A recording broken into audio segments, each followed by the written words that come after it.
Missile, হাজারো grenade সহ lakh lakh bullet চুরি হয়ে গেছে। বিস্তারিত জেনে নিন। বেশ কয়েকটি ক্ষেপণাস্ত্রের পাশাপাশি হাজার হাজার গ্রেনেড এবং লাখ লাখ বুলেট হারিয়ে ফেলেছে দক্ষিণ আফ্রিকা দেশ কলম্বিয়ার সামরিক বাহিনী। দেশটির সামরিক ঘাঁটিগুলোতে পরিদর্শনের পর এই তথ্য সামনে এসেছে। অভিযোগে উঠেছে দেশটির সামরিক বাহিনীর সদস্যরা চুরি করে এসব অস্ত্র বিক্রি করে দিয়েছে। বুধবার 1 মে পৃথক প্রতিবেদনে এই তথ্য জানিয়েছে বার্তা সংস্থা রয়টার্স এবং সংবাদ মাধ্যম বিবিসির প্রতিবেদনে বলা হয়েছে, কলম্বিয়ার সেনাবাহিনীর লাখ লাখ বুলেট, হাজার হাজার গ্রেনেড এবং বেশ কিছু ক্ষেপণাস্ত্র হারিয়ে ফেলেছে, জানিয়েছে দেশটির প্রেসিডেন্ট গুস্তাভো পেট্রো।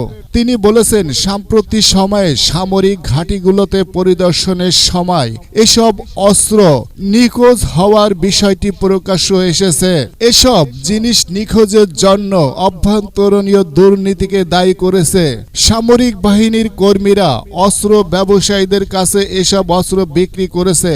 অন্যদিকে কলম্বিয়ার প্রতিরক্ষা মন্ত্রী বলেছেন, অস্ত্র-শস্ত্র নিখোঁজের বিষয়টি তদন্ত চলছে।